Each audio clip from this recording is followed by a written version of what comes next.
Well, today we're talking about 2001 A Space Odyssey, Stanley Kubrick's epic film from 1968 that contains many deep science fiction themes, including the ethics of AI, or artificial intelligence, from the computer HAL, to deep space exploration and alien contact. But those are all well-known themes that are in this film. One perhaps less obvious theme that I have come to feel is in this film, and one of the main themes is the birth of a new god, that being what Dave Bowman turns into at the end of the film, the Star Child. I don't want to sound too casual when I say that, because creating a new god in the universe is one of the most epic subject matter you could put on film.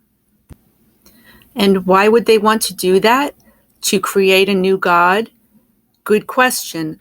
Well, perhaps it's because all of the other gods have left. I think there's a word for that. I hope I'm pronouncing it right. The Götterdämmerung. That means twilight of the gods.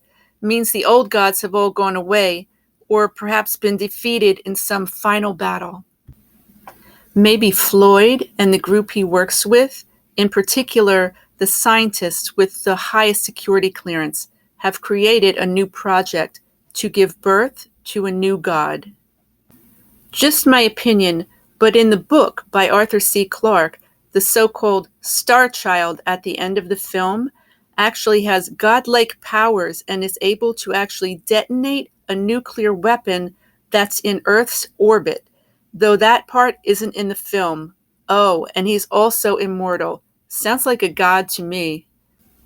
Now, the concepts of new gods, or a search for God, or having religious experiences was actually well known amongst the science fiction writers of that time.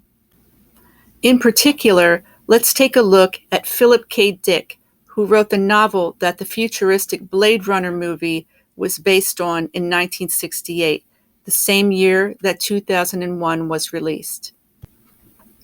In his later novel, Valise, the main character has a religious experience involving a beam of light, and he also feels an alien spacecraft is imparting information to him, which sounds quite similar to what's known as the Stargate section of 2001, in which many beams of light take Dave deep into probably a very frightening religious experience, a little like birth.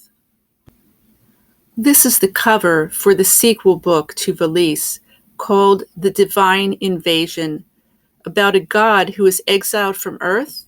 And as you can see, the cover is very similar and no doubt inspired by the Star Child from 2001, A Space Odyssey. I'm just making the point that the idea of new gods or creating new gods was one that was not uncommon to science fiction writers who were working at that time. So it's not that far-fetched to say a huge concept like this is in the latter part of 2001, as I think it is. Now, let's take a look at the character of Floyd, who seems to be in charge of the project and maintaining secrecy around it. He seems to be just a little bit threatening, though in a low-key way. He seems like a high-ranking military guy, though they call him Doctor, and his actual title is the head of the National Council on Astronautics. The tell here is that he has apparently met with the President of the United States before he shows up at the space station. So this is someone with the highest security clearance.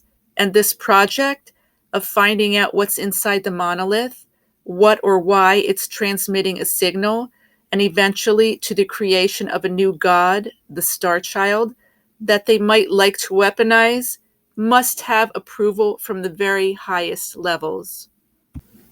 Also, in keeping with the birth theme of a new god that is, these shots from the Stargate sequence, literally which is what's inside the monolith that was floating near Jupiter, always gave me the feeling of birth, perhaps the actual birth of stars, or the birth of galaxies, quite ambitious to actually film the subject matter.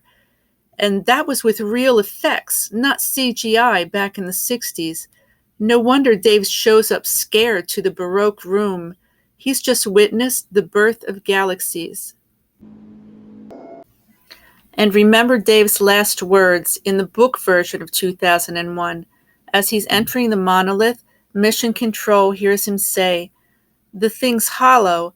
It goes on forever. And oh my God, it's full of stars." So, to sum up, I believe 2001 A Space Odyssey has definite themes about the birth of a new God in it. This idea was also in some of the writings of well-known science fiction authors of the time. The government or military forces in charge of this project may have their own reasons to want to create a new God. Perhaps they want to weaponize this new being, as was mentioned in the book version of 2001. It's ambitious subject matter, and one of the reasons Stanley Kubrick is so great. Well, that's my newest video on 2001 A Space Odyssey. Hope you liked it. Actually, that's my first ever video I've done on this particular movie, though I'm sure I'll be doing another at some point in the future.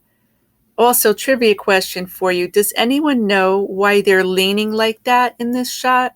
You can let me know in the comments section if you know. I'm definitely working on some more stuff, and I'll have that out pretty soon. So thank you for spending time with me, and have a good day.